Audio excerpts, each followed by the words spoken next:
people think that goes away in April with the heat.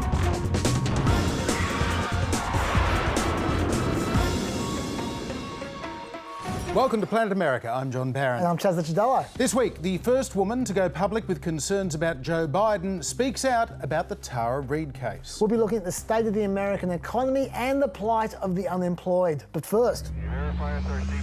Reopening, ready or not, more US states are pushing ahead with ending shutdowns and restarting businesses shuttered by the coronavirus pandemic. President Trump appeared this week in a Fox News special, America Together, returning to work from inside Washington's Lincoln Memorial. We did the right thing. I think we saved millions of lives. But now we have to get it back open, and we have to get it back open safely, but as quickly as possible. There, the president also stood by his support for the unproven drug hydroxychloroquine and said he was confident there will be a vaccine this year. He then flew to Arizona earlier today, his longest trip since the pandemic began. He appeared at a face mask factory without a face mask and was asked whether reopening will cost lives. It's possible there will be some, because you won't be locked into an apartment or a house or whatever it is. But at the same time, we're going to practice social distancing. We're going to be washing hands. We're going to be doing a lot of the things that we've learned to do over the last period of time. Meanwhile, Vice President Mike Pence says the White House Coronavirus Task Force, which he heads, may ramp up by the end of the month, Chaz. And meanwhile, the number of deaths went past 72,000 today, which was what the IHME model has been projecting would be the total number of deaths by August. So now they've changed their projection to 134,000 deaths by August.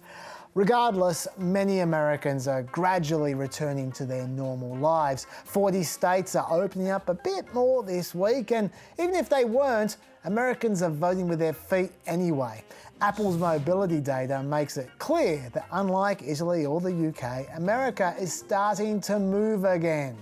They apparently have had enough of being locked up, causing those who want people to stay home to resort to increasingly desperate tactics. I'm going to step out of the frame and hand him the mic so he can explain why he's here and why he is dressed the way that he is. Daniel? Thank you.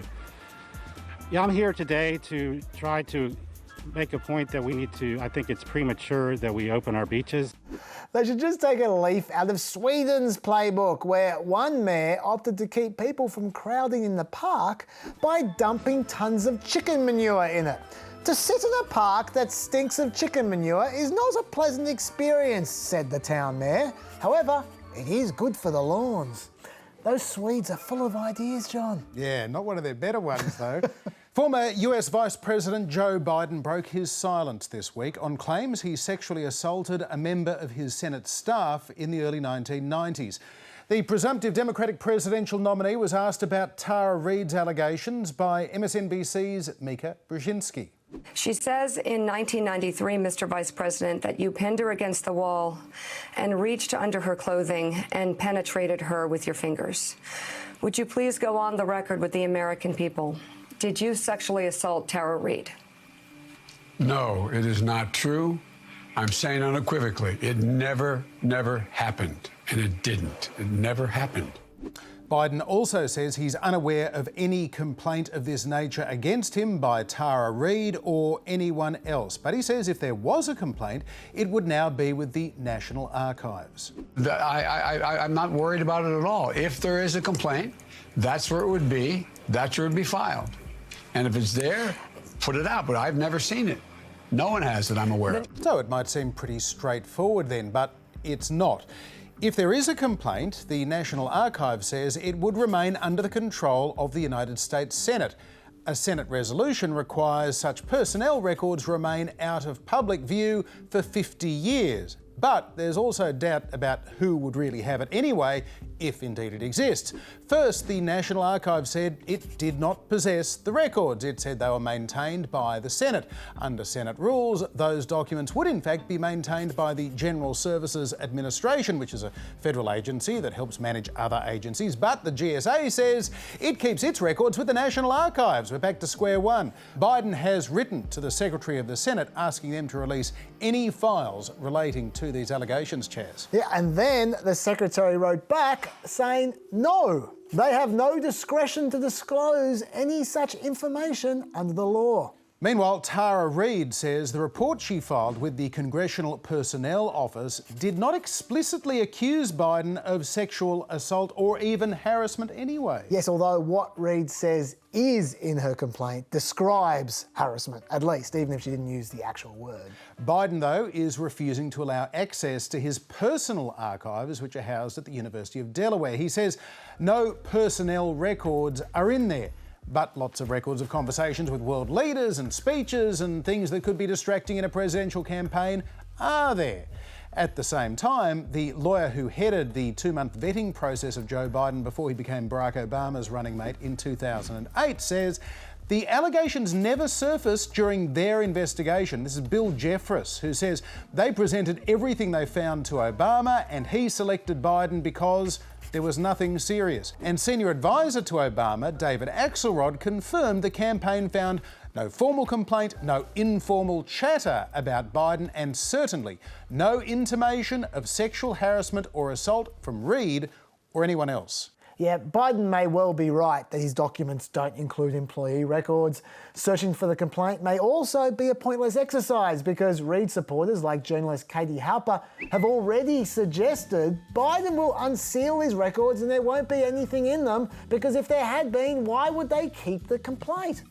So we're off to another potential Obama birth certificate scenario then. But if you're going to carry on like this to defend yourself... Look, this is an open book. There's nothing for me to hide. Then you need to act like you've got nothing to hide, which means opening up your records to an independent auditor or lawyer to look for Tara Reid-related material, even if there is no chance of the complaint being there, especially given people from Biden's campaign have already accessed his document collection since Biden's campaign began, so we know they can do it.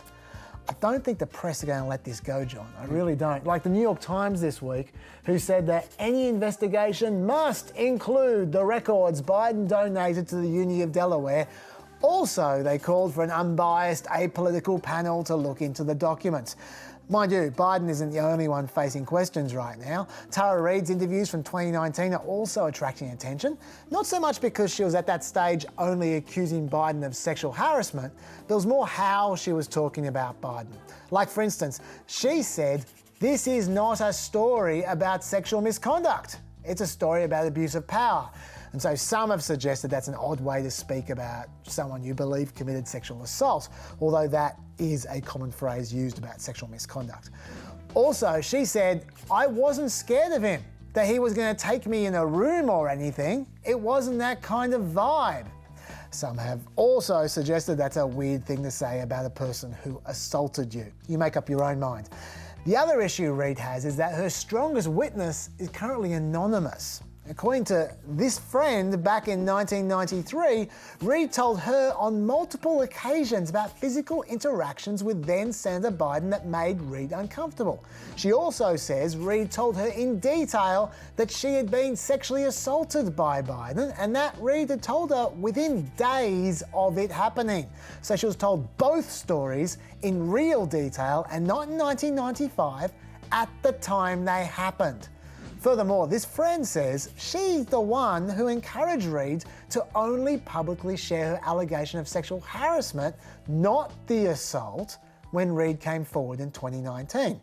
Although she admits in hindsight that was probably bad advice.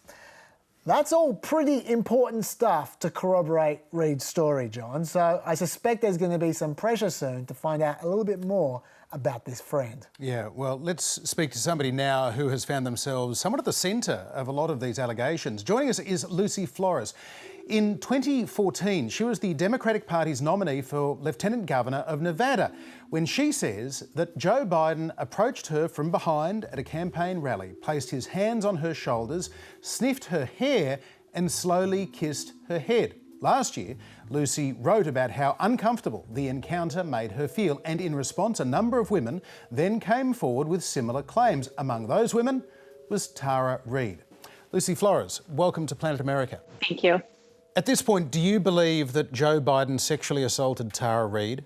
I believe Tara Reade, yes, I do. We have Tara Reade's accusation, we have Joe Biden's denial. 27 years on, where does that leave us? Of course, it leaves us in a bind in that we could never truly determine if something is true or not. And so you do have to make your own best judgment. Now, in this situation, we are in such a bad place because we are left with these two options. Joe Biden is the presumptive nominee for president for the Democratic Party in the United States versus Donald Trump, who arguably, and I certainly agree, is a horrible choice. He is not the alternative that I think anyone wants to choose.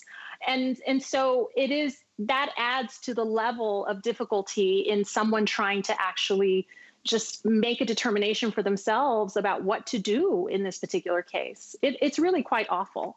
Lucy, the lawyers who vetted Joe Biden for vice president in 2008 say they did a very thorough job. They came up with nothing at all about Tara Reade, and there was not a whiff of scandal, nothing of this nature at all. Joe Biden's defenders say there is no pattern of sexual assault or sexual misconduct. What do you say to them? 12 years ago, Me Too didn't exist. 12 years ago, flags that might have been raised were probably not raised. That type of vetting occurred in a much different time than we are now.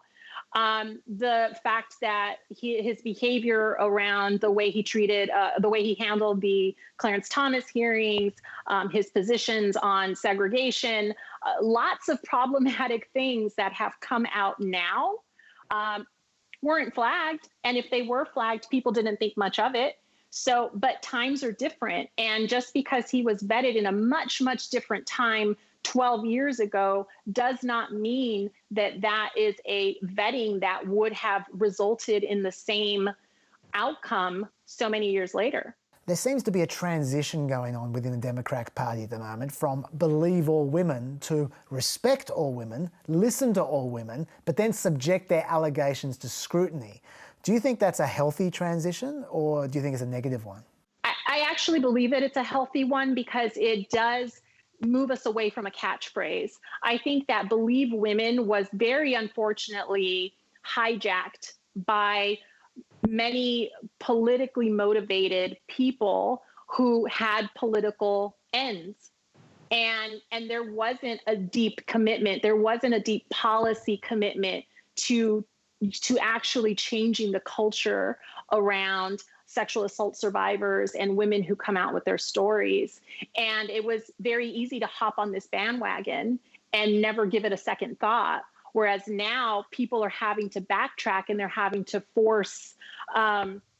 we are forcing this conversation because now folks are having to explain what many would consider very apparent hypocrisies, including Joe Biden's himself, where it was very easy for him to say the essence, we should consider the essence of what women's stories are and the cauldron that they voluntarily put themselves into, and yet somehow that doesn't apply to Tara Reade. Lucy, what do you feel people don't understand about Tara Reade's story that they really should? I think what the biggest issue that I see with folks who don't believe her or who are trying to poke holes in her story is that they are swayed by what their concept of a quote unquote perfect survivor looks like. She doesn't match all of these criteria, therefore she's not credible. And I think we really have to get out of this knee-jerk reaction that we have to compare the way in which women tell their stories and recognize that every single one of them is unique. Lucy Flores, thanks for visiting Planet America. My pleasure.